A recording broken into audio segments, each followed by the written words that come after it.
Bem-vindos a mais um podcast com a Dani, Fisiologia na Prática. E por que eu estou vestida assim hoje? Por que será?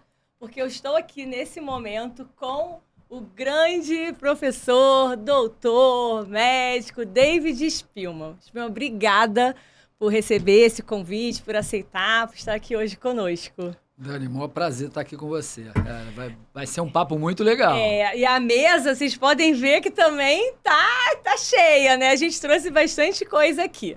Então, deixa eu primeiro apresentar o Dr. Spillman.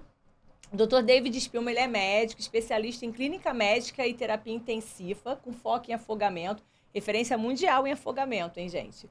Fundador e secretário-geral da Sobrasa, que é a Sociedade Brasileira de Salvamento Aquático, da qual também sou parte. Sou diretora do Programa de Educação e Prevenção e sou voluntária na Sobrasa. Ele é ex-chefe da Unidade de Terapia Intensiva do Hospital Municipal Miguel Couto, aqui no Rio de Janeiro.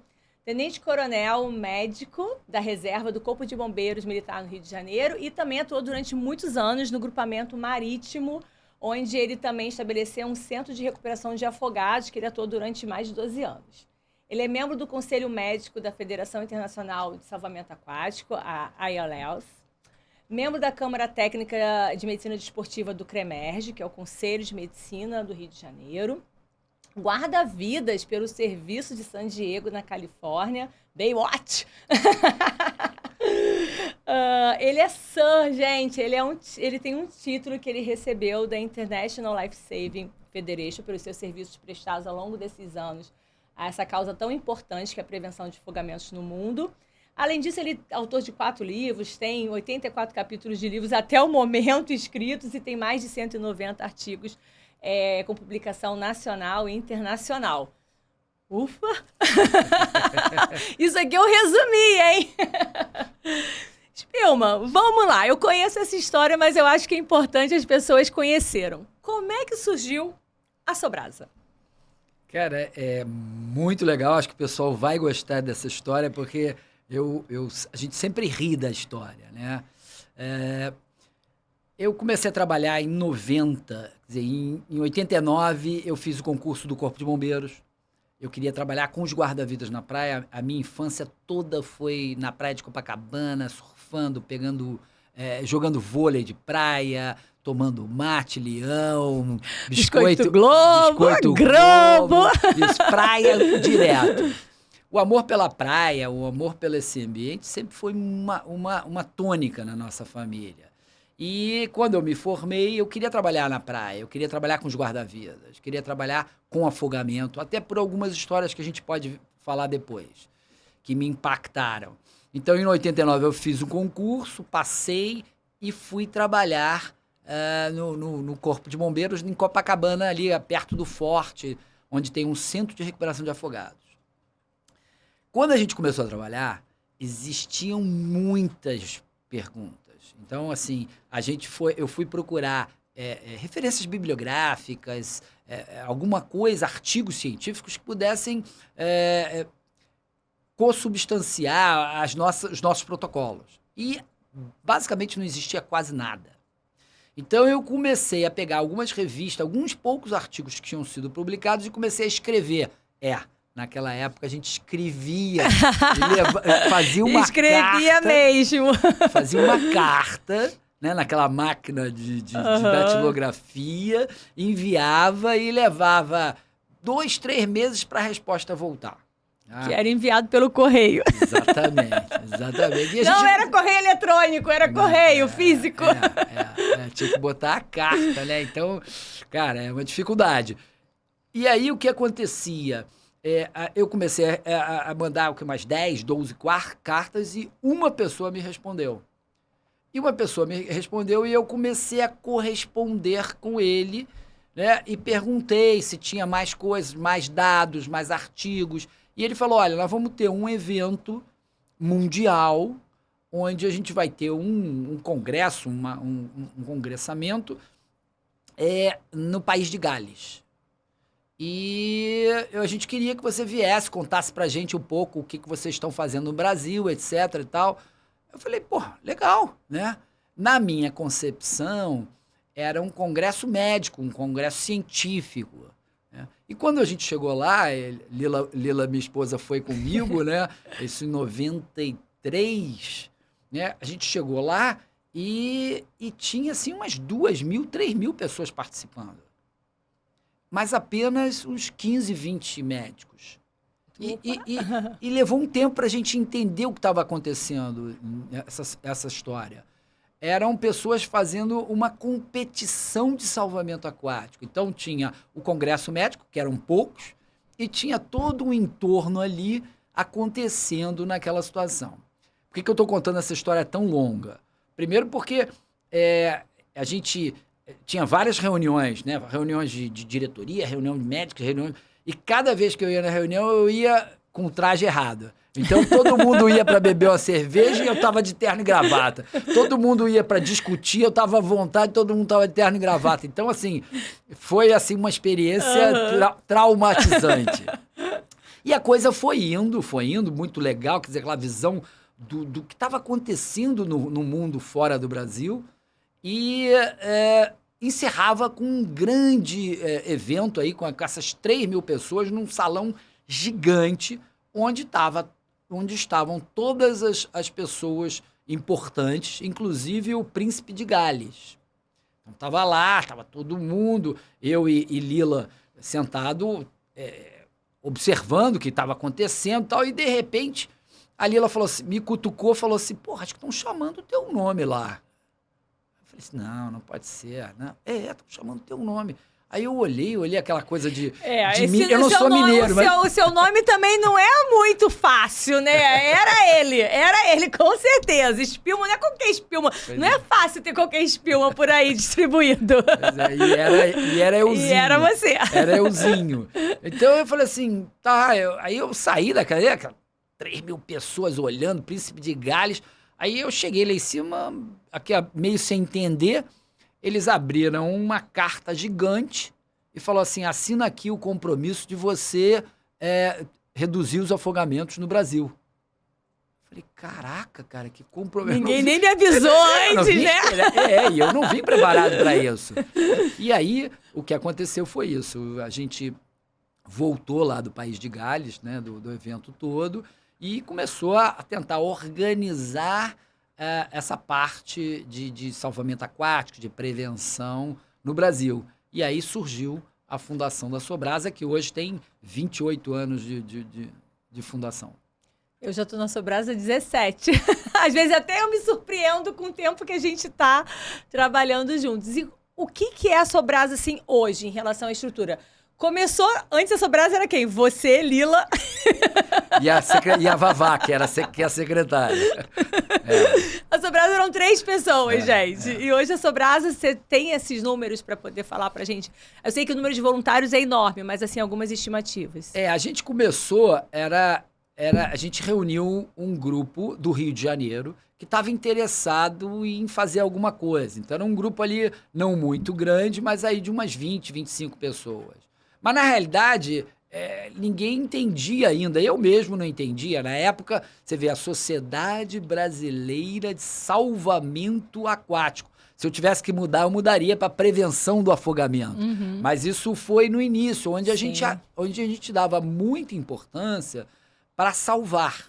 Hoje a gente dá importância para guardar, né? Então, a Sobrasa, ao longo desses 28 anos, teve um amadurecimento muito grande.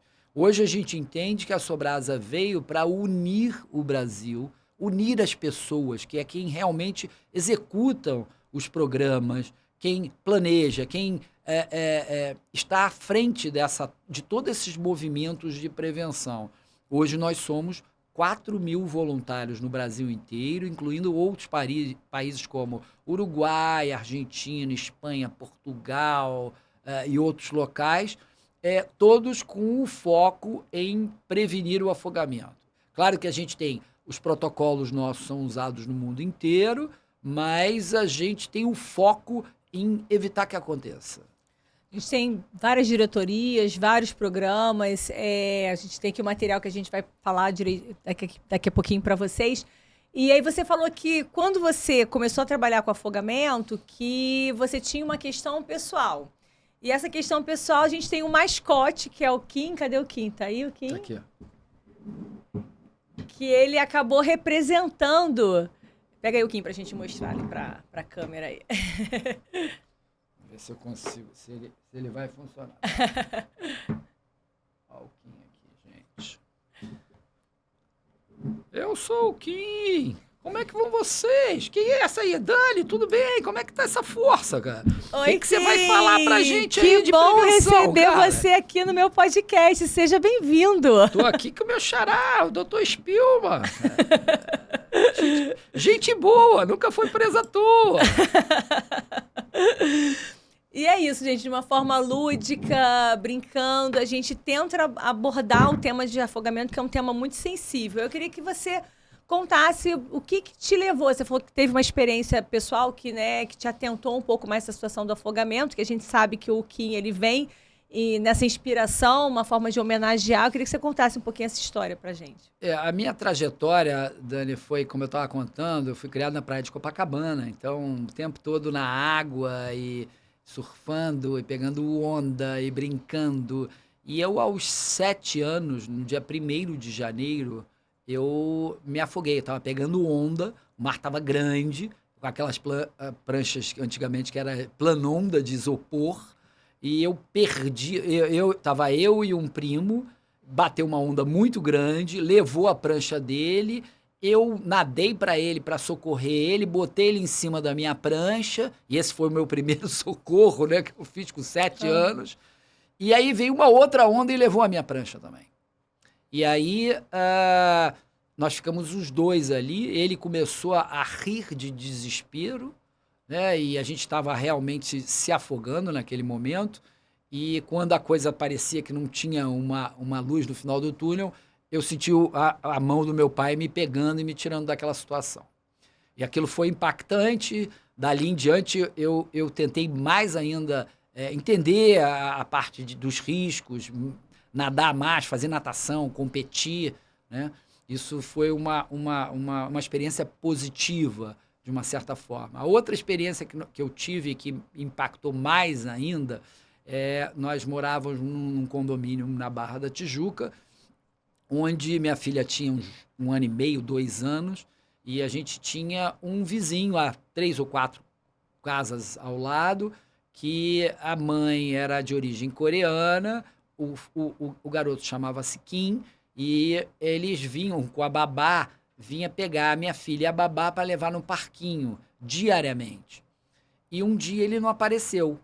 E outro dia não apareceu, e no terceiro dia a gente ficou preocupado, a gente foi até lá e aí a gente descobriu que o Kim tinha morrido afogado, dentro de casa, na piscina de casa.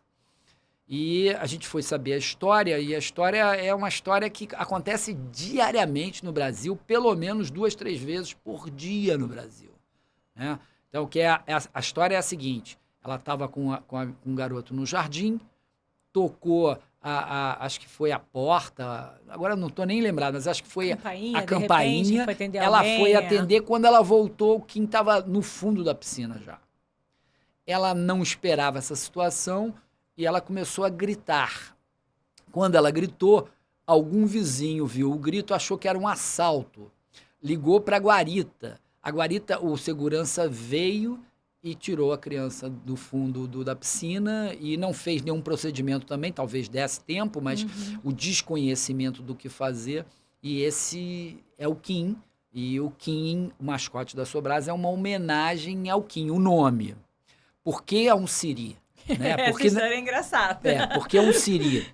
A gente já tinha engatilhado essa ideia de reunir as pessoas, estava em movimento. E eu estava trabalhando no Centro de Recuperação de Afogados, tinha um grau 6, que é um grau muito grave, um dia chuvoso, não tinha quase ninguém, estava eu e um colega médico esperando no Centro de Recuperação de Afogados. Se fosse acontecer alguma coisa, entrou um chamado, olha, um grau 6 no posto 7, e aí eu combinei com ele, vai você, eu fico aqui esperando você trazê-la. Naquela época a gente... não fazia as coisas ao longo do caminho, a gente trazia para o CRA para fazer os procedimentos dentro do CRA. E quando ele chegou, a gente tem uma mesa de madeira muito grande, fixa, e numa altura que é mais fácil a gente fazer os procedimentos, eu estava com o tubo, o laringoscópio numa mão e o tubo na outra mão, esperando ele colocar a paciente para eu poder entubar, que era uma das coisas mais importantes dentro desse procedimento. Acabou, a gente recuperou, etc. Ela saiu bem. Depois ele me falou assim, porra, você parecia um siri ali esperando o paciente.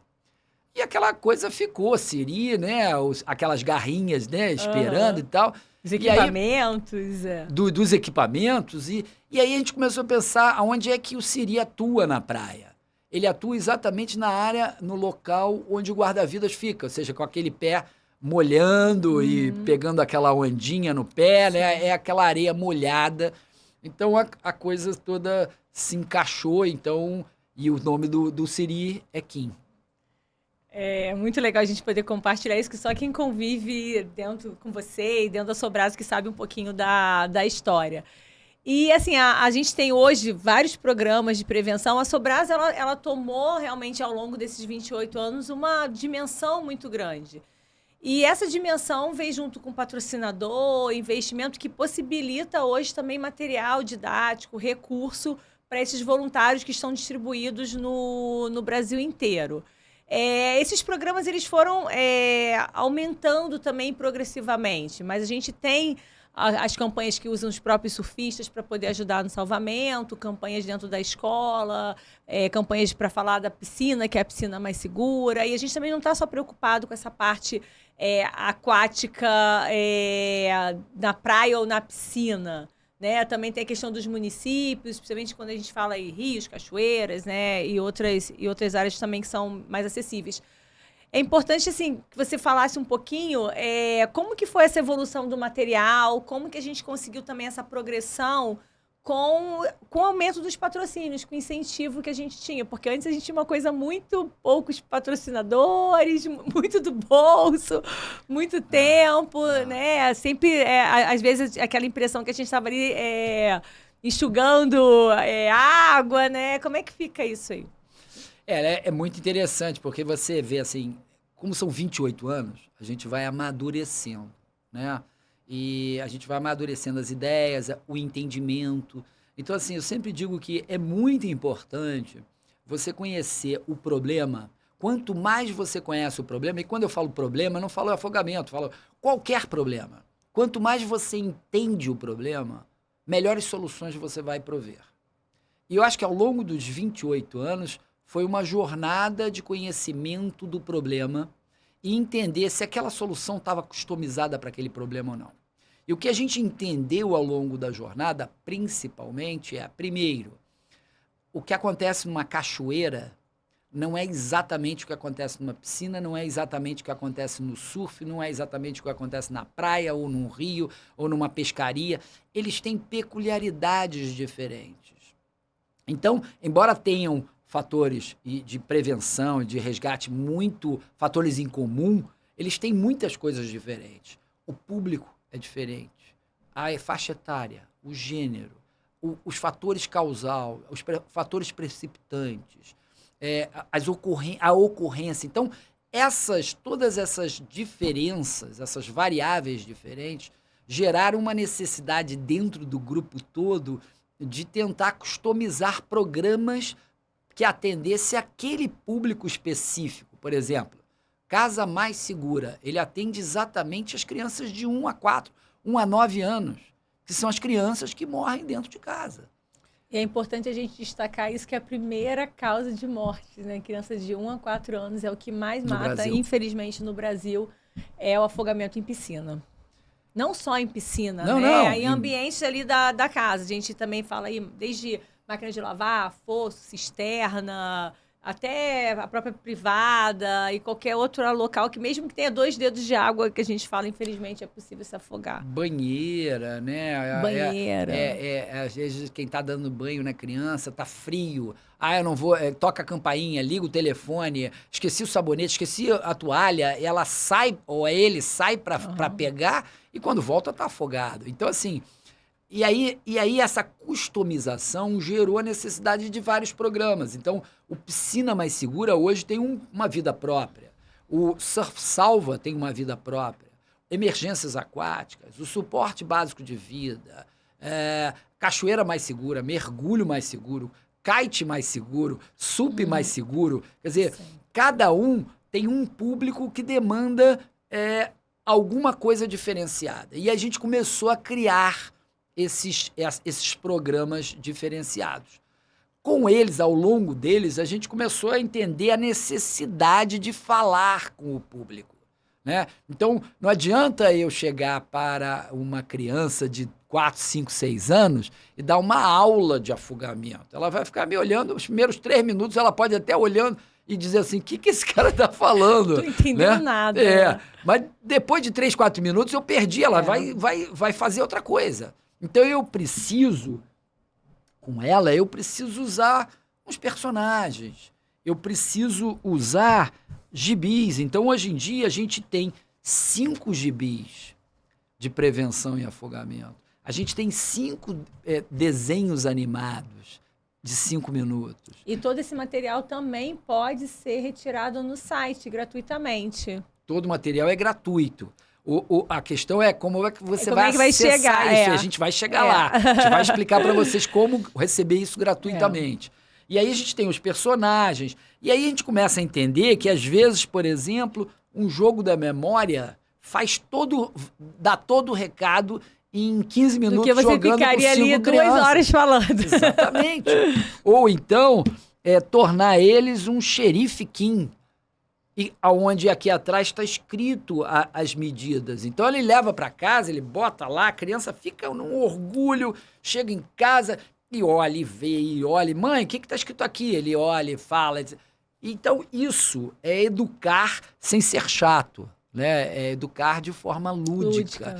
E ao longo desses 28 anos, a gente começa a descobrir que o material pode ser um pouco melhor. Pode ser materiais que falam mais com a criança ou com o adulto, que é criança. Então, assim, mesmo quando a gente está lidando com adultos, eu não gosto mais, e tento passar isso para todo mundo, que não dá para fazer uma aula formal. Isso não é uma aula de acadêmico, onde todo mundo está sentado. Nós estamos, às vezes, na praia, nós estamos num rio, numa lagoa. Isso tem que ser dinâmico, isso tem que falar, tem que comunicar. E o afogamento é um tema sensível. Então, a gente tem que tornar um tema, vamos dizer assim, pesado de uma forma mais leve e lúdica. Tanto para criança quanto para adulto, né? E o maior desafio que a gente tem, Dani, a gente tem esse material todo. A gente tem 4 mil voluntários hoje em dia recebendo os materiais. Nós estamos em todos os estados do Brasil. Mas todos. Mas a gente tem um grande desafio. O grande desafio é que cada um entenda que ele já se afogou um dia e que ele pode se afogar e que o afogamento está muito perto dele. Que o afogamento é muito silencioso. Então, normalmente a gente não enxerga a pessoa se afogando. O afogamento é muito rápido. Então, 2 minutos é o suficiente para uma criança estar brincando na beira da piscina e estar morta no fundo da piscina. E o afogamento é muito crítico, então. Ele evolui muito rapidamente. Então, o que a gente quer não é um salvamento rápido. O que a gente quer é que nada aconteça. Que você vá na piscina, que você vá à praia, que você vá à cachoeira, que você vá às festas, né, num churrasco, e que volte com tranquilidade. Então, a gente precisa comunicar. Para isso... Saber identificar os riscos, tornar aquele ambiente mais seguro. Para isso, por exemplo, a gente tem muito material, muito conteúdo. Os protocolos que a gente tem na Sobrasa, elas foram criadas e são utilizados no mundo inteiro. Então, na American Heart Association, no ILCOR, que são os tops do mundo inteiro. Esse material, ele só vai ser aceito pela pessoa se ela achar que presta para ela. Senão ele vai receber... Eu não frequento o Rio. Exatamente. É exatamente isso. Então, assim... Não tem como que a gente começou? A gente começou, eu, Lila e outros, distribuindo panfleto na praia. E logo a gente observou que a pessoa pegava, olhava, que legal e tal. Quando a gente virava, a pessoa jogava fora. Então, assim, hoje em dia a gente não distribui mais. A gente dá para quem está pedindo. porque valoriza o material e a pessoa está sensibilizada. Então, o nosso desafio é sensibilizar o máximo de pessoas possíveis para que elas possam entender que elas precisam desse material antes de acontecer e não depois que aconteceu, porque quando ela vai procurar o material depois que aconteceu, a ferida já está aberta e não se fecha. É a morte por afogamento. E muita acha que a Sobrasa é tipo corpo de bombeiros. E como ser voluntário? Se nós temos parcerias em várias instituições, inclusive a maior parte das academias de natação tem essa parceria com a Sobrasa, tem um ambiente aquático mais seguro. É muito comum a gente estar em algum lugar, não, faço natação, conheço a Sobrasa, mas normalmente as áreas que já estão associadas a uma piscina, a uma natação. Só que é importante que a gente fale que existe também um programa de prevenção que é feito nas escolas, que é o KIN na escola, que qualquer pessoa pode ser voluntário, que os bombeiros, pela sua própria função profissional, acabam agindo muito, atuando muito, mas também de forma voluntária dentro da Sobrasa, mas que é uma instituição que qualquer um pode ser voluntário. Perfeito, é isso mesmo. A gente, não só a Sobrasa está evoluindo, mas os corpos de bombeiros têm 150 anos em todo o Brasil. A evolução do Corpo de Bombeiros, ele foi, embora eu como bombeiro, né, a gente ainda atua muito reativamente, porque tem muita coisa para fazer, e às vezes não dá tempo de fazer esse trabalho de educação, não dá tempo, não dá espaço. Então, a Sobrasa vem preencher um espaço que é muito importante. Eu sempre falo assim, quando você tem uma praia que não tem guarda-vidas e uma praia que tem guarda-vidas, a gente sempre indica a pessoa, vá para a praia com guarda-vidas, porque ela tem 60 vezes menos chance de morrer afogada naquela praia com supervisão. O guarda-vidas não está em todos os lugares e nunca vai estar em lugar nenhum do mundo. Então, não é um problema só nosso, é importante a gente destacar que a nossa orla, ela é muito bem, mesmo com a sua dimensão gigantesca, ela é muito bem ainda guardada, mas isso não é só um problema nosso, é mundial. É mundial. Existe uma estimativa que fala em, no máximo, 30% das áreas espelhadas podem ser realmente guardadas se você tiver um serviço, por exemplo, um serviço num município onde você tenha 300 guarda-vidas, você consegue cobrir talvez 30% das áreas espelhadas. Então, assim, o que mostra que 70% das áreas espelhadas, e quando eu digo área espelhada utilizáveis, não são guardadas por guarda-vidas e, portanto, tem 60 vezes mais chances de morrer alguém lá. Como a gente, bombeiro, sociedade, podemos chegar a resolver esse problema que a gente consegue entender hoje em dia? Através da educação. Nós precisamos que essas pessoas que vão pescar num local isolado, vão namorar no local isolado, que saiam de barco, que vão a uma cachoeira isolada, que vão a algum local que não tenha supervisão, que elas conheçam, que ela saiba os riscos, que ela saiba o problema, entenda o problema e saiba já a solução. E isso é muito simples, por isso a gente está sempre repetindo. 5 medidas você consegue parar um afogamento para cada cenário, para cada esporte ou para cada atividade que você esteja exercendo. Então é muito importante a educação. E dentro desse aspecto da educação, a gente tem a colaboração de todos. Então hoje, por exemplo, em dia a gente tem do governo para baixo, Ministério do Turismo está com a gente, Ministério da Saúde está com a gente, várias sociedades, a Abramed, a Sociedade Brasileira de Cardiologia, a Sociedade Brasileira de Pediatria, a SBAIT, Sociedade de Trauma. Vários conselhos também, profissionais. Porque isso afeta exatamente a nossa missão. A missão qual é? Unir o Brasil para reduzir o afogamento. Então, todo mundo, seja institucional, pessoal, então pai, mãe, professor de natação, atleta, quem gosta de surfar, quem está na praia, o pessoal no trailer na praia, todo mundo que está em torno desse problema é a solução. E a solução passa pela educação desse pessoal. Mas precisa sensibilizar, precisa divulgar esse nosso bate-papo para o máximo de pessoas possíveis para poder que elas se sensibilizem, entendam que o afogamento pode acontecer com qualquer um e não deveria. Eu acho que é importante falar assim, não precisa ter nenhuma formação acadêmica, profissional, basta ter boa vontade, disposição e querer estar junto. A gente está sempre capacitando, treinando, juntando esses voluntários, enviando material para que seja feito de forma lúdica, didática. Então, você pode ser um agente também de prevenção dentro da sua casa, do seu bairro, do seu município, da sua escola. Não é uma função do profissional de educação física. Qualquer professor, qualquer funcionário, qualquer um que atue nessa parte da educação vale a pena, não só dentro das escolas, mas também de uma forma geral dentro daquela cidade, daquele município. Isso é extremamente importante. Como você acha que agora a gente tem o Dia Mundial? A gente já teve essa data estabelecida pela Organização Mundial da Saúde.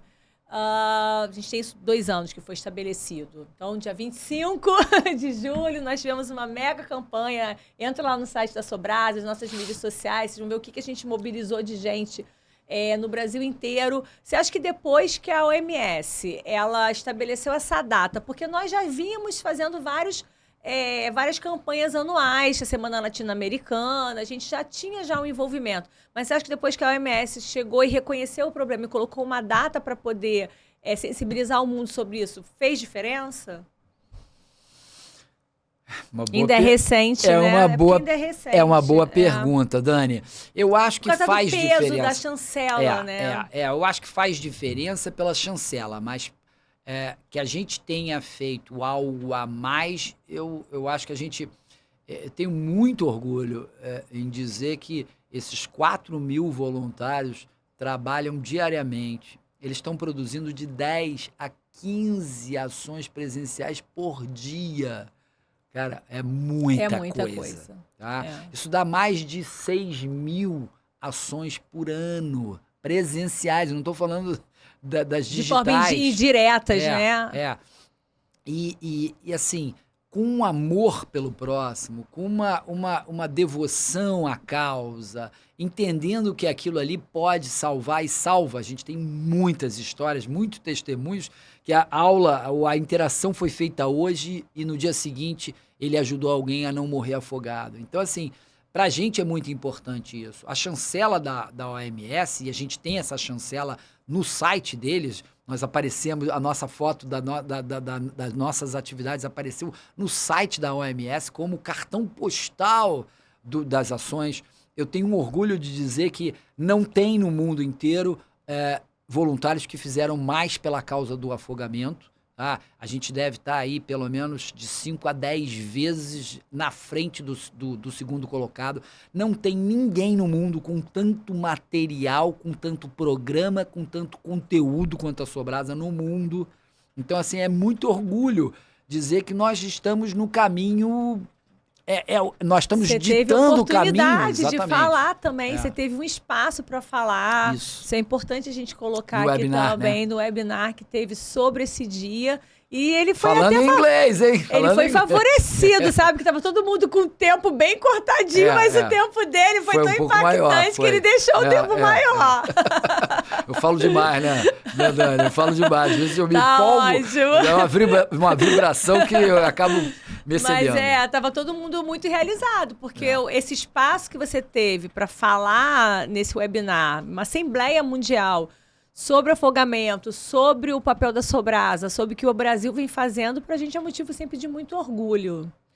E eles vão usar, nós montamos um repórter que está disponível no site da Sobrasa, um repórter só sobre o Dia Mundial. Nós temos um repórter também do 2022, mas esse repórter só sobre o Dia Mundial, esse repórter já foi traduzido para o inglês, está sendo confeccionado fisicamente, ele tem à disposição no digital no site.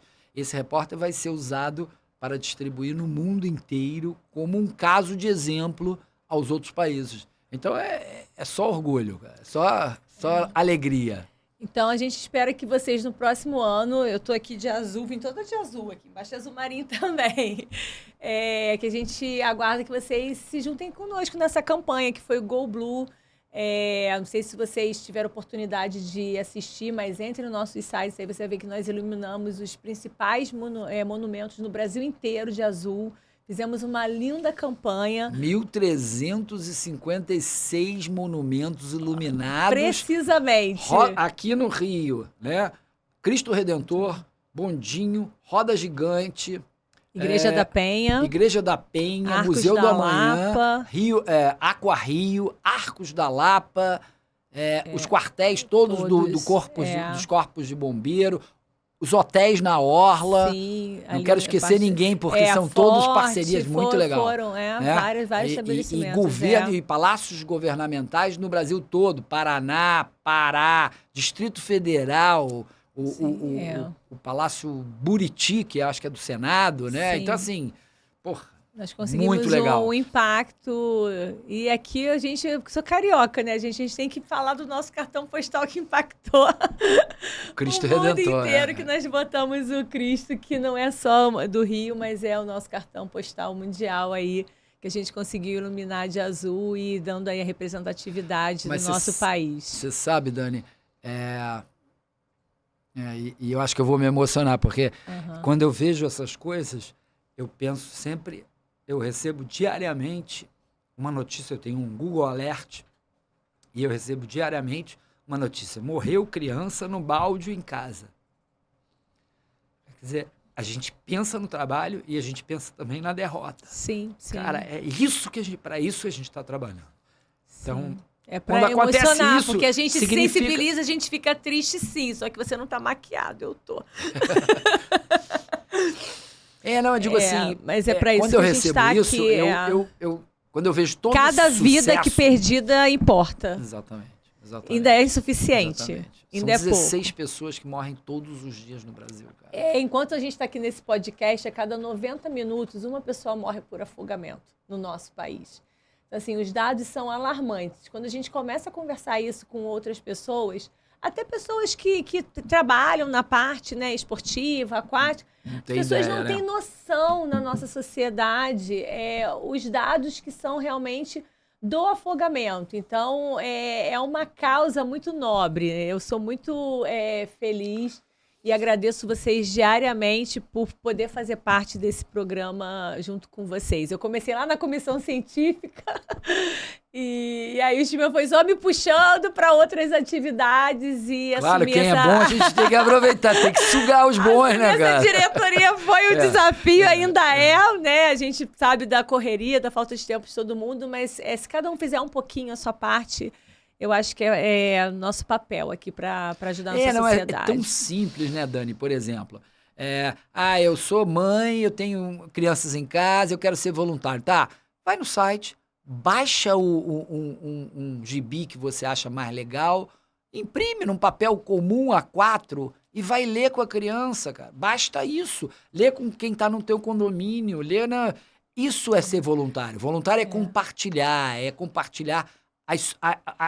o problema, mas também compartilhar as soluções do problema. Tem tanto grupo de mães, né, que se reúnem para fazer piquenique, ou um ajuda o filho do outro, fica em alguma situação, usar essas estratégias também para poder estar trabalhando com as crianças. Falou, imprime, bota ali para pintar, para conversar e tá fazendo a sua parte, porque eu acho que o nosso papel, a gente sabe que o afogamento vai além disso. Mas, infelizmente, a quantidade de mortes ainda nessa faixa etária de até 9 anos ainda é muito alarmante. A gente sabe que são as medidas de prevenção que podem fazer toda a diferença. Deixar a sua casa mais segura. E exatamente isso, deixar as pessoas conscientes dos riscos, do perigo de uma máquina de lavar aberta, de uma coisa destampada, de uma cisterna destampada, né? De uma porta de banheiro aberto. E por aí vai. Então, vamos falar um pouquinho do que a gente tem de programa para as pessoas poderem ter uma noção? Vamos. A gente tem o Piscina Mais Segura, que é justamente... Tem aqui um flyer também, que fala um pouco mais, né? Esse aqui é o adesivo, esse aqui é o flyer, né? A gente tenta, uma das coisas que a gente aprendeu também foi que não adianta eu chegar para a mãe, ou para um pai, ou para um professor de natação e dizer assim, olha, tem 10 dicas. Cara, quando eu cheguei na quinta, ele já esquece, né? Vai esquecer tudo. Então, a gente resumiu isso. o que eu preciso, quais são as dicas que englobam 95% do tratamento prevenção. Então, a gente foi resumindo isso e o Piscina Mais Segura tem exatamente 5 dicas, né? A primeira dica é supervisão 100% na tua criança. Então, assim, porra, sabe como é que é criança, né, Dani? A gente tem filhos, sabe como é que é. Você olhou para o lado, e hoje tem um celular que é um problemaço, né? Você olhou para o lado, a criança... Um minutinho que eu vou responder a mensagem, já cegou. Já perdeu. E se você tem água perto, ela pode ter caído dentro d'água. Tá? E não adianta aquele negócio que tem agora tecnologias maravilhosas. É importante falar das boias, também as pessoas acabam também relaxando. Ah, não, tá com boia, né? Tá com sistema de tecnologia, piscina tem rede. Nada disso é garantia. A garantia é o seu olho no seu filho e não deixar ele cair dentro d'água. O cair dentro d'água pode ser resgatado muito rápido, mas e o trauma que ficou? E as escolhas da vida toda que vão afetar essa criança, por exemplo? Ele não querer morar perto do mar, ele querer fazer uma outra profissão por conta desse trauma. Ele pode nem ter aspirado, afogado patologia, mas basta ele ter ficado traumatizado para ele mudar a vida dele toda. E pode ser positiva, legal, como muitos nadadores mudaram a vida positivamente, mas pode ser negativamente. Ele ficar com uma síndrome do pânico, ele ficar com esse estresse pós-traumático, e isso afetar a vida toda. Então, a gente não quer que aconteça. São 5 medidas, é muito rápido, supervisão 100% no seu filho, cercar sua piscina, acesso restrito, urgência, saber como agir, sucção, evitar... O ralo, isso aí também é sempre importante. Criança gosta de ficar brincando, não tem Todos nós já brincamos. Não, com certeza, brinquei muito na infância, gente, sem noção nenhuma do perigo. Ninguém tinha, né? E a última, que serve só para piscinas de uso coletivo, é ter um guarda-vidas. Ah, porque eu sei nadar, porque eu sei isso... Você pode ter um mal súbito, perder a consciência. Tem que ter alguém olhando pelo todo. Um guarda-vidas na piscina, não em casa. Mesmo mas em atletas clube, de alta performance nadam sob supervisão de um guarda-vidas. É isso. E morre afogado. A gente vê os casos de águas abertas também. Então, esse é o Piscina Mais Segura, tá? O professor Polônio é o chefe do departamento. O professor Antônio Santos é o camarada que está à frente do departamento Piscina Mais Segura, um aficionado me manda mensagem, 4 horas pô, eu tive essa ideia aqui. Aliás, não só ele, todos. Né? Eu tenho que controlar, tenho que segurar as minhas ideias, que são muitas, e do povo, porque senão a gente acaba se perdendo no planejamento estratégico de conseguir executar. Porque não adianta ficar pensando ideias maravilhosas, tem que executar. Né? E a gente tem os personagens. A gente mostrou o Kim, tem a Tatá, que é a nossa tartaruguinha. Pega a Tatá aí pra falar com a gente aí. E agora tem o Polônio, que ainda não temos ele aqui, mas ele já estará em breve aqui conosco. Tatá é essa aqui, ó. Olha, gente, que charme, a nossa Tatá. Ela ajuda aí a nossa menininha, que ajuda a gente na parte da conversa. Tatá é uma querida. Campeã de audiência, nossos Dizem mascotes. Que a Tatá faz mais sucesso que o Kim. Tatá? Ela é super charmosa, claro. Foi. Né, Tatá? Seja bem-vinda ao meu podcast também. Tô super feliz de estar aqui com vocês, cara. Tô amarradona. Só prevenção. É isso, Tatá. Vamos ajudar nossas criancinhas, né? Educar é salvar. Mas é isso, cara. Então tem o Piscina Mais Segura, tem os outros 2 programas. Tem o Kim na Escola, que é uma visita da Tatá, do Kim, de todo o material a uma escola, onde a gente lê um gibi, a gente passa um vídeo. E isso pode ser feito por um professor de escola fundamental, um guarda-vidas, uma pessoa que gosta de ajudar. Não precisa ser um guarda-vidas. Pode ser um voluntário da comunidade ali mesmo. Voluntário da comunidade. Pode pegar isso aí, algum local que você tenha ali acesso, uma associação de moradores, perfeito, qualquer outra área, né, que reúna um grupo de pessoas, um clube, uma associação mais social, a gente pode aproveitar isso. Agora, Spilman, isso demanda muito tempo de todos nós, mas o seu, assim, foi uma vida dedicada a isso. Como conciliar vida profissional, vida familiar, pessoal? e Sobrasa? Como é que foi isso? Cara, primeiro, a gente, com 28 anos, no começo, eu sempre trabalhei como médico, então a gente ganha direito, né? Não ganha muito, mas ganha direito o suficiente para viver, né? E nos primeiros 4, 5 anos eu botei muito dinheiro no meu bolso, tá? Muito dinheiro no meu bolso. E quando você não tem muito, você tira de um lugar para botar em outro. Então eu tirei da minha família, né? Ao longo dos anos, a gente vai tentando ajeitar essa questão do horário, porque não é só o dinheiro, é também uma questão de doação de horário. Sim. Para vocês terem uma ideia, hoje em dia eu trabalho de 6 a 8 horas por dia, de domingo a domingo, pela Sobrasa, voluntariamente, sem receber nada de dinheiro, mas recebendo muito de retorno de vida, né? De sentido de vida. Então são 6, 8 horas. Eu acordo hoje, por exemplo, eu acordei 10 para as 4 da manhã. Eu trabalhei, antes de vir para cá, eu trabalhei até... Para ele poder estar presencial aqui comigo.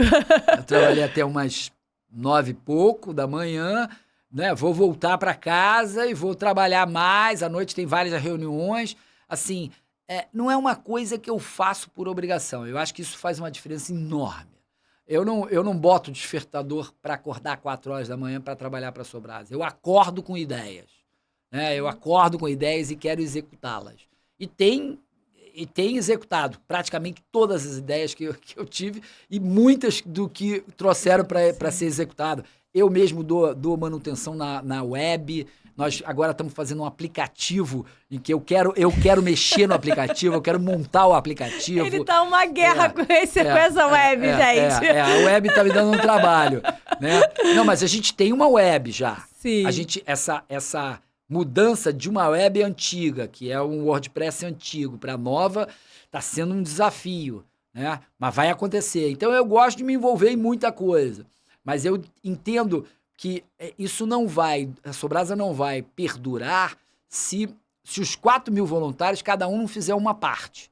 Então eu tento abrir mão o máximo possível. Tem reuniões que eu nem vou para deixar o pessoal resolver mesmo, né? E eu acho que isso é muito importante, porque não é uma questão... A Sobrasa não é uma pessoa. A Sobrasa são 4 mil voluntários que crescem a cada semana. E é o que nós queremos. Por 6 a 10 voluntários por semana preenchendo forms no Google Forms. Agora, para você ser voluntário, não precisa se formalizar no Google Forms. Basta entrar no Telegram e dizer, olha, eu quero ajudar, eu quero compartilhar, eu quero contar uma história para o meu filho.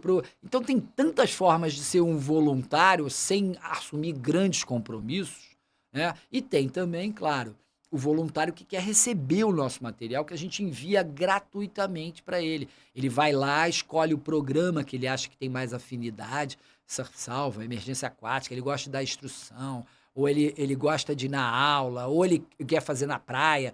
Quer dizer, ele escolhe o perfil que ele acha melhor na região dele para ele, e aí vai fazer alguns poucos cursos que a gente tem lá, que são gratuitos também. Nós temos tutoriais, manuais de orientação, de como ele fazia a interação. E aí vai amadurecendo, ninguém nasce sabendo, então tem que tentar. Tem muitos que falam assim, mas como eu faço isso? Você vai lá e vai ver qual é a dificuldade, depois você vai melhorar. Pô, mas não vai ser chato, não. A primeira vez vai, cara, depois vai aprendendo, é isso aí. Tudo que você falar pra criança, ela vai gostar. É só não ficar achando que você tá falando pra criança como você fala com um adulto. Você tá falando com uma criança. Um adulto é uma criança adulta, ou uma adulta criança. O diálogo é um pouco diferente, a paciência é um pouco diferente. E o esporte, o salvamento aquático, assim como você falou que o seu primeiro contato foi por meio do esporte, o meu primeiro contato com a Sobrasa também. Eu fui para uma competição de salvamento aquático e a partir dali que eu tive contato com a Sobrasa. O salvamento aquático, no Brasil, ainda precisa um pouco mais de divulgação, as pessoas precisam compreender. Também tem essa situação que durante muito tempo ficou muito restrito aos corpos de bombeiro e agora já fazendo parte também de algumas modalidades nas Forças Armadas. Então, acabou que ficou um esporte ainda um pouco restrito, mas é um esporte civil. Então, o esporte salvamento aquático também, eu acredito ser uma ferramenta. O esporte, de uma forma geral, é uma ferramenta que a gente tem de educação, de captação. Então, é uma forma também de trazer essas pessoas. Como é que está hoje o salvamento aquático aqui no Brasil? Qual a sua visão do salvamento aquático? O esporte é uma ferramenta lúdica e também competitiva, né? Você competindo com você competindo com outros. Então, assim, o drive da humanidade é a competição, né? É a grama do vizinho que está mais verde que a minha, eu quero que a minha fique verde. Quer dizer, é assim que a evolução da humanidade caminhou, desde os neandertais até o momento onde a gente se encontra. Então, o esporte representa isso. O esporte representa essa competição de uma forma mais camarada, digamos assim, do que uma guerra, né? Porque a guerra também é competição. Sim. Mas, assim, ela tem esse fator de lúdico e competitivo positivo. O esporte dentro do salvamento aquático fica, às vezes, difícil para o público em geral entender, porque fala assim, mas, porra, como? Você vai afogar alguém para alguém vir se salvar? Para resgatar. É quase isso. Né? A gente tem 16 modalidades internacionais que são realizadas no mundo inteiro. Tem campeonatos mundiais. Campeonatos mundiais. O esporte salvamento aquático é o esporte um dos maiores na Austrália, que tem uma tradição há muitos anos. Então, às vezes, são 3 ou 4 mil atletas participando de um campeonato nacional. É muita gente, quer dizer, tem uma tradição. E a ideia do esporte salvamento aquático é uma ferramenta de introduzir e atrair pessoas para entender o problema e conhecer as soluções.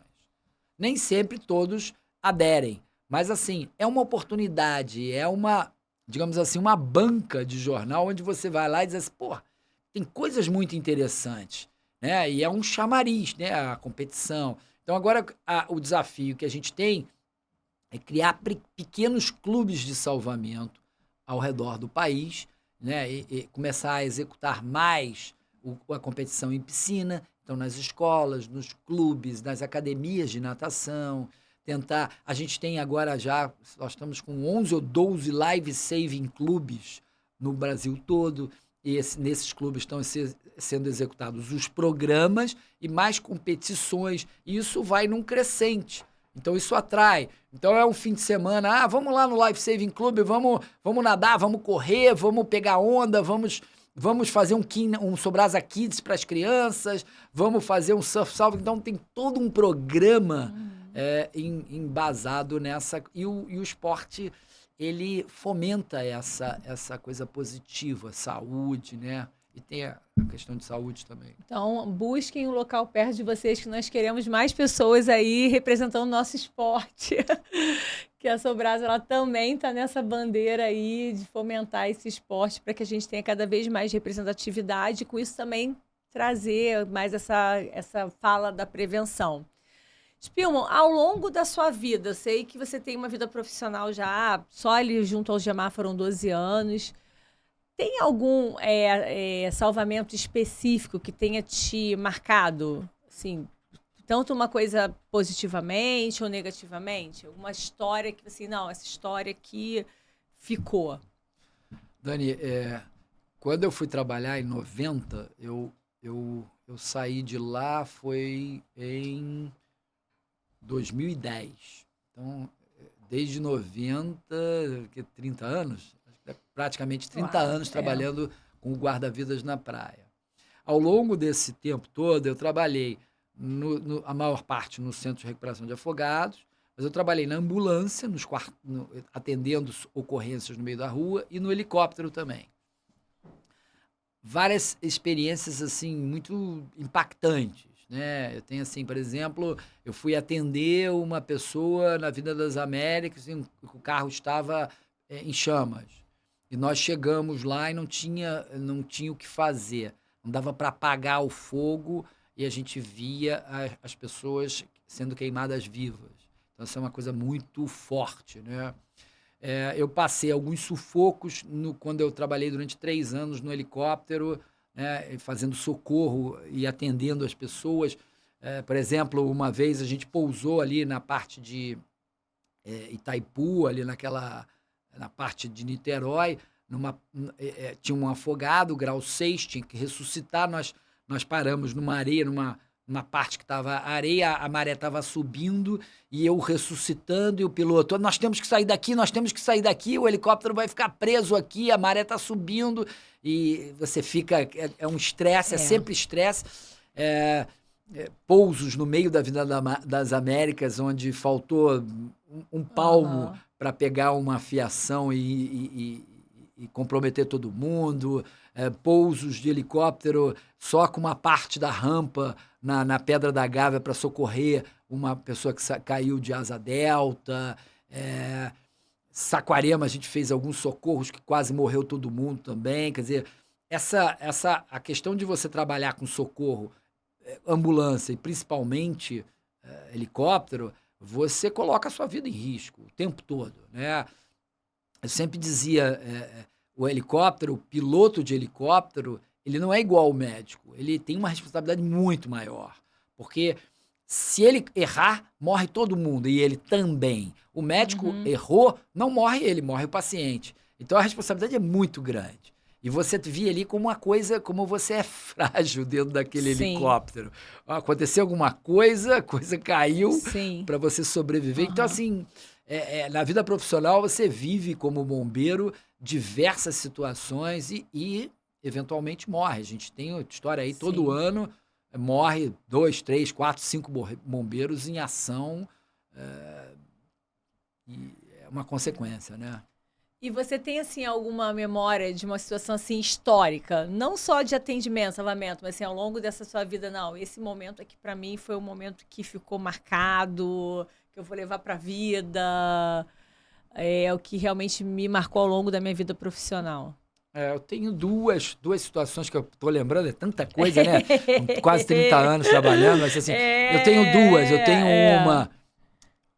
uma bastante emotiva, e outra bastante engraçada em termos, né? Quando a gente começou a trabalhar na praia, a gente tinha um conceito de que o afogamento ele tinha o mesmo tempo e possibilidade de ser ressuscitado que as outras patologias.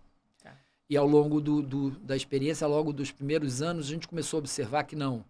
O afogamento tinha uma possibilidade de ser ressuscitado muito maior do que as outras patologias todas. Então, havia uma necessidade de um investimento de tempo e esforço no local muito maior. Então, tem uma situação, por exemplo, que a gente foi ressuscitar, a gente ficava, às vezes, 1 hora e meia na areia. Então, assim, você imagina, a gente chegando com o aparato todo, ambulância, maca, aparelho, chegou, montava o circo na areia para fazer a ressuscitação. E aí vem o povo. E o povo ficava lotada, todo em volta o tempo todo. A gente insistia tanto, que teve algumas oportunidades que o povo foi embora. Eles cansaram.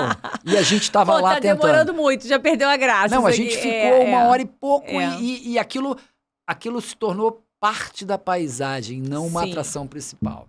E uma outra situação que aconteceu no mesmo local, numa outra situação, onde a gente fez uma ressuscitação, eu me lembro até que a gente tinha que correr, né? Porque você tem uma areia, você tem uma urgência, você chega, você ainda tem que correr, levar o equipamento. E eu torci o pé e continuei correndo com o pé torcido. E a gente fez essa ressuscitação numa criança e a gente foi feliz. Em 8 minutos, 10 minutos, ela ressuscitou, ela ficou bem e a praia inteira aplaudindo. 8 minutos, né? Quer dizer, não é um aplauso, mas assim... É o retorno, né? Valeu. E tem uma outra situação assim, engraçada também, que eu acho que assim, para tirar o peso do negócio, a gente tinha, às vezes, dava plantão no domingo, né? E às vezes domingo a gente fazia um almoço especial, melhor, porque o pessoal tava dando plantão, domingo de sol, e a gente lá trabalhando. E eu me lembro de um domingo que o comandante comprou sorvete e a comida tava ótima. Porra, eu comi pra caceta e de repente bradou um socorro. e não tinha como ir de ambulância, porque ele ficava ali a uns 250, 300 metros do quartel. Não tinha como pegar a ambulância e eu tinha que correr. E eu comecei a correr e naquele momento eu falei assim, nunca mais eu como assim. Tem que ser a comida leve. Eu aprendi naquela hora que, porra, comida pesada não tem como você comer muito, mesmo que seja boa. Não dá pra fazer uma feijoada pra comemorar. Não. Tem que pegar leve, cara. Ô, Spilman, a gente tem um artigo que nós publicamos que a gente conseguiu mostrar o impacto da Sobrasa ao longo desses 20 anos. Então, assim, quais eram os dados de afogamento que a gente tinha antes e após a Sobrasa, a criação da Sobrasa. Então, eu acho importante a gente falar e reforçar como que isso não foi uma situação isolada. A gente fez esse levantamento no Brasil inteiro, em todas as regiões englobadas, e como que é importante o papel hoje, assim, da Sobrasa. Então, a gente tem esse retrato pré e pós. Então, o que a gente quer realmente é mudar esse quadro positivamente. A gente já conseguiu muito, para a gente ainda é insuficiente, a gente quer mais, a gente não quer perder ninguém, mas eu acho importante a gente reforçar esse impacto pré e pós a criação da Sobrasa. Fala um pouquinho disso pra gente, muito difícil cientificamente, e quem está nos ouvindo que trabalha com pesquisa entende que tem algumas situações, é muito fácil eu trabalhar e provar alguma coisa se eu tenho 2, 3 variáveis. E eu controlo essas variáveis e deixo apenas a variável que vai ser analisada como... o desfecho principal. Exatamente, ali, né? como 2 grupos ou 3 grupos. Tá? Controle, randomizado, etc. É muito difícil você trabalhar em medicina, né? Medicina, e isso inclui a prevenção, o salvamento, e conseguir concluir algo com uma confiabilidade muito alta. O trabalho que a gente fez, e a gente não tem trabalho no mundo inteiro, praticamente são raríssimos os trabalhos que estão mostrando que a prevenção faz a diferença. Né? É como o paradigma do parachute, né? do paraquedas. Né? Você não tem nenhum trabalho que mostre que o paraquedas salva vidas ali. Porque não dá para fazer um trabalho mostrando que se ele não usar o paraquedas, ele vai morrer. Só tem só o teste realmente lá na indústria. Então, assim, nós fizemos um trabalho que o que a gente queria era mostrar para os políticos, né, para essa política em geral, que a prevenção, o custo da prevenção é muito mais barato do que o custo do salvamento ou do tratamento hospitalar. Então, o que a gente pegou foi, nós pegamos todas as ações que a gente tem, todas as ações por estado, o que cada estado produz de prevenção, de ação de prevenção, através da Sobrasa, e correlacionamos isso com o número de óbitos por 100 mil habitantes no estado. Isso é fidedigno? Não. É o que melhor a gente tem? Por que não é fidedigno? Porque quando eu pego um estado todo, eu estou comparando, por exemplo, cidade do Rio de Janeiro com Volta Redonda, com Campos. E as coisas podem ser... E as realidades são diferentes. Então, o ideal era pegar uma situação muito pequena, mas o que a gente queria era mostrar Brasil. Então, a gente mostrou que, ao longo dos anos, houve uma diferença, quando a gente dividiu 2 períodos, houve uma diferença muito grande, impactante, que está correlacionado à redução do afogamento àqueles que mais produzem ações de prevenção. Que é exatamente o que mostra que a gente não produziu, mas é um convite que eu vou fazer para você. Ai, já vou sair daqui com o trabalho. Que é o Dia Mundial. O Dia Mundial, o nosso repórter mostra exatamente em cima de cada estado, ele mostra quantas ações o estado fez. Desculpa, ele mostra qual o índice de óbito por 100 mil habitantes em afogamento.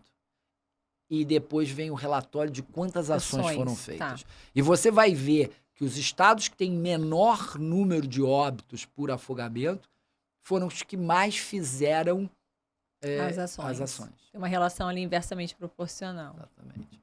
Então, isso mostra como a prevenção é impactante, né? Então, se você quer que teu estado chegue lá, tem que aumentar o número de ações no seu estado. Fica a dica, hein, pessoal? Bom, a gente já está começando a encerrar. Queria saber se você quer deixar mais algum recado aqui específico. Agora eu vou no momento que é mais fofoca. Não, eu acho que é importante, assim, primeiro saber que se você quer ajudar, afogamento acontece com qualquer um. Quer ajudar, tem sempre alguma coisa a ajudar. Só compartilhar um post da gente na internet, né? Nós estamos começando um programa de aceite de doações, porque a gente precisa de mais. O que a gente descobriu é que a gente precisa de recursos para dar material para o voluntário, para ele poder entregar para as crianças, para os adultos. Então a gente está começando um programa muito grande, muito forte de doações, tem vários vídeos, e tá ficando muito legal, e a gente precisa da ajuda de todos. Quem não tem dinheiro... É importante reforçar, gente, todo o nosso material aqui é gratuito.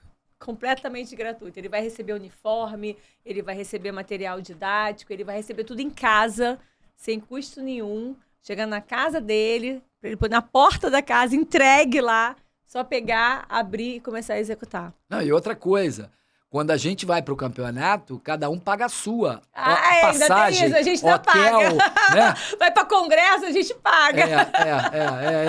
Então, assim, é voluntário mesmo. Voluntário mesmo, 0,800, não recebe nada, ainda mas paga. Mas a gente recebe de volta muito, cara. Muito, né? é assim, verdade. A alegria de ver as crianças, a alegria de saber que não está acontecendo, que a cada dia vai diminuindo e a estatística mostra realmente uma redução muito importante do número de afogamentos no Brasil. Então, imagina, uma população está crescendo, o número de esportes aquáticos, de área espelhada, de acesso à água aumenta e o nosso número de afogamentos está diminuindo. Ainda é impactante, mas está diminuindo. Então, assim, quer ser um voluntário, entra no Telegram, como é que eu faço para ser um voluntário? E lá tem muito voluntário para te dar ajuda.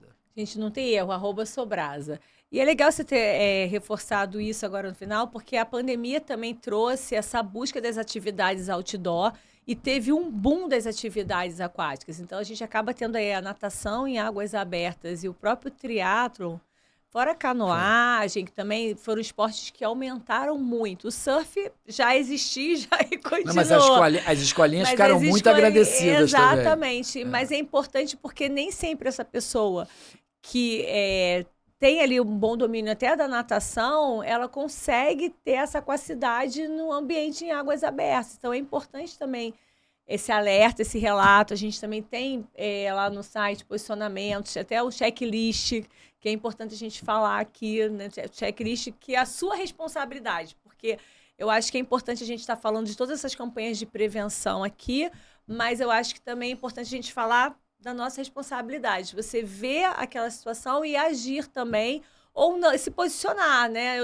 Esse ambiente não é seguro para eu poder competir, esse ambiente não é seguro para eu poder entrar. Então, eu acho que vale a pena a gente também ter essa consciência. Então, entre no nosso site, nas nossas mídias sociais, mas também para saber um pouquinho do que você pode também trazer de conhecimento para você, né? De autoconhecimento. Eu acho que é muito isso. Essa questão que você tocou da responsabilidade é muito importante. Eu sempre digo assim, morreu uma criança, de quem é a responsabilidade? De todo mundo. Do governo, que não conseguiu chegar à informação, do governo estadual, do governo municipal, da Sobrasa, minha, sua, dos pais. Mas a quem afeta mais? Os pais. Então, eles têm que procurar. Principalmente, não pode ficar deixando... é culpa do governo. Sim, mas quem está sofrendo é você. Então, nós temos que assumir a responsabilidade. No momento que você assume a responsabilidade, você procura a solução. Então, gente, aguardamos vocês aí. Queremos mais. Depois desse podcast, quero aumentar esse número de voluntários aí. Faço um convite. Agora sim, momento fofoquinha. O que ninguém sabe do Spillman, ou poucas pessoas que você convivem ali com você, com a sua família, que sabem do Spillman? Com esse Spillman surfista. Sim. Mas e outras habilidades aí que... Não, o que ninguém sabe que deveria saber é que quem manda lá em casa é a Lila. Isso, se vocês não sabem, cara, eu falo assim, vamos fazer isso? Ela fala assim, não, não é não. Cara. Não é não, é isso. Entendeu? Aí. Eu gosto de fazer, eu gosto de surfar, então todos os dias que tem onda e que eu consigo, eu acordo muito cedo, 4 horas da manhã, 3 horas da manhã, 3h30, depois eu surfo 1h30, né? Isso dá parece que é a água salgada entrando no cérebro, sai, porra, dá uma limpeza sensacional. Começa o dia bem. Gosto de fazer, quando não tem surf, eu ando na esteira para poupar as articulações. Pareço um maluco lá, pô, que eu ando com a esteira com 2 quilos em cada punho, né? O pessoal da educação, da educação física que vai estar escutando vai dizer assim, que esse cara é maluco. Mas olha só, eu não me entendo, não conheço nenhum momento da minha vida que eu fiz ginástica ou treinamento de física força, né? fora da minha instrução própria. Eu nunca fiz academia, escola, nada. Então, hoje em dia, eu faço isso, surfo e ando na esteira. E quando eu ando na esteira, são 2 quilos em cada braço, um saquinho de socar. Porra, todo mundo diz que eu sou maluco, porque eu ando na esteira, faço exercício, soco... É um cross funcional. Porra, olha, funciona muito bem. Ninguém diria que eu tô com 65 anos. Tá ótimo, aprovadíssimo. Então alguma coisa tá funcionando. Vamos validar esse método de treinamento. Vamos fazer uma pesquisa sobre isso. E o espuma marceneiro? Putz, Mas o espuma marceneiro não tá rolando tanto por conta de que aumentou muito a carga de trabalho da Sobrasa, né? Então não tá rolando tanto. E mesmo assim, se quisesse rolar agora, não dá. Porque tem um gambá morando na minha serra lá em casa, cara. Ele fez um ninho lá e tá dentro do plástico da serra. Eu vou esperar ela criar os nenéns lá dela para depois voltar para minha serra. Não vamos atrapalhar, né? Deixa ela fazer o ciclo da natureza. De jeito nenhum. Bom, e para encerrar, tem sempre uma frase. Complete a frase. Podcast com a Dani é... Super! Muito massa, como dizem aí. Bom, a gente vai encerrar aqui. Queria agradecer a sua disponibilidade. A Lila tá escondidinha ali, gente. Ó, ela tá ali do lado. Quem manda tá ali do lado. Mas falar assim, como que eu sou grata não só pela sua visita aqui ao podcast, mas por fazer parte da vida de vocês. Você sabe o quanto que eu amo vocês. E para mim, estar ali na Sobrasa diariamente é sempre uma oportunidade de renovar e de renovar nossos valores e fazer o melhor que a gente pode aí para nossa sociedade. Sermos também, melhores. Dani, tá? Você é muito querida pra gente, pra nossa família, cara. Obrigada. E contribui pra caramba com a Sobrasa, cara. É um dos pilares da Sobrasa, cara. Cuidado que quando a gente se torna pilar é que a gente tá envelhecendo. É verdade. Eu nem sabia que eu já tava 17 anos na Sobrasa, gente. Quando eu fui fazer o cálculo... Gente, como assim? Já passou esse tempo todo. E espero contribuir mais e mais e mais. Vamos acabar com os nossos mascotes aqui, dando tchau pra galera? Legal. Boa aqui, ideia. Ó, peraí. Ai, meu Deus, tirei aqui o elástico. O meu também caiu. Então vamos aqui, assim, Mas tô aqui, ó. Então, gente, até o próximo podcast com a Dani. Beijo do Kim e da Tatá.